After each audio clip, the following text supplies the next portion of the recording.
राजतिलक की घोषणा।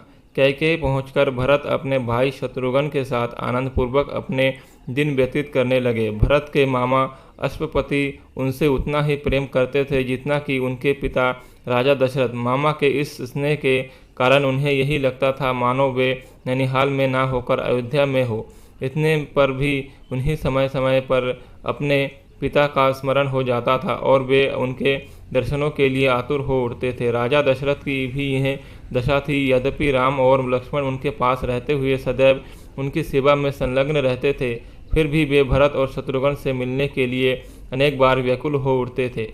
समय व्यतीत होने के साथ राम के सद्गुणों का निरंतर विस्तार होते जा रहा था। राजकाज से समय निकालकर आध्यात्मिक स्वाध्याय करते थे। वेदों का संगोपांग अध्ययन करना और सूत्रों के रहस्यों का समझ कर उन पर मनन करना उनका स्वभाव बन गया था। दुखियों पर दया और दुष्टों का दमन करने के लिए सदैव तत्पर रहते थे। वे जितने दयालु थे उससे भी कई गुना कठोर वे दुष्ट को दंड देने में थे। वे न केवल मंत्रियों की नीतियुक्त बातें ही सुनते थे बल्कि अपनी ओर से भी उन्हें तर्क सम्मत अकाट्य युक्तियाँ प्रस्तुत करके परामर्श भी दिया करते थे। अनेक युद्धों में उन्होंने सेनापति का दायित्व संभालकर दुर्धर्ष शत्रुओं को अपने पराक्रम से परास्त किया था। जिस स्थान में भी वे भ्रमण और देशाटन के लिए गए, वहाँ के प्रचलित रीति रिवाजों, सांस्कृतिक धारणाओं का अध्ययन किया, उन्हें समझा और उनको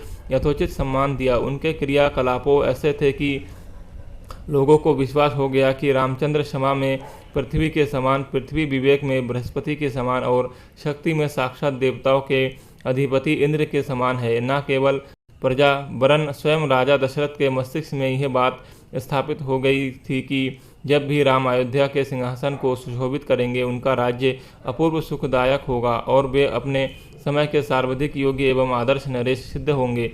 राजा दशरथ अब शीघ्र अतिशीघ्र राम का राज्याभिषेक कर देना चाहते थे। उन्होंने मंत्रियों को बुलाकर कहा, हे मंत्रीगण, अब मैं वृद्ध हो चला हूँ और रामचंद्र राज सिंहासन पर बैठने के योग्य हो गए हैं।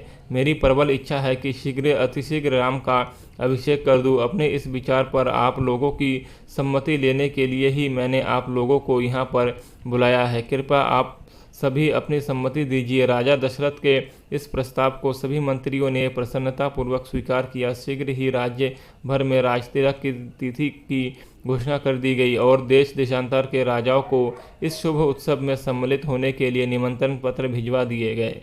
थोड़े ही दिनों में देश देश के राजा महाराजा, वनवासी, ऋषि मुनि, अनेक प्रदेश के विद्वान तथा दर्शकगण इस अनुपम उत्सव में भाग लेने के लिए अयोध्या में आकर एकत्रित हो गए। आए हुए सभी अतिथियों का यथोचित स्वागत सत्कार हुआ तथा समस्त सुविधाओं के साथ उनके ठहरने की व्यवस्था कर दी गई। निमंत्रण भेजने का कार्य की उतावली में मंत्रीगण मिथिलापुरी और महाराज कैकेयी के पास निमंत्रण भेजना ही भूल गए।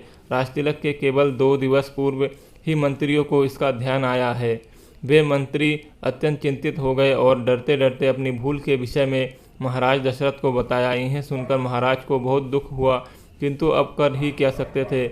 अभी सभी अतिथि आ चुके थे, इसलिए राजतिलक की तिथि को टाला भी नहीं जा सकता था। अतएव वे बोले, अब जो हुआ सो हुआ, परंतु बात बड़ी अनुचित हुई है।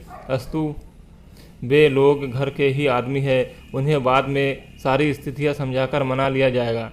दोस्तों, अगर वीडियो अच्छी लगी है तो वीडियो को लाइक और चैनल को सब्सक्राइब करें और ऐसे ही रामकथा सुनने के लिए हमारे चैनल पर जाएं। आपको क्रमबद्ध तरीके से रामकथा की वीडियोज़ मिलेंगी।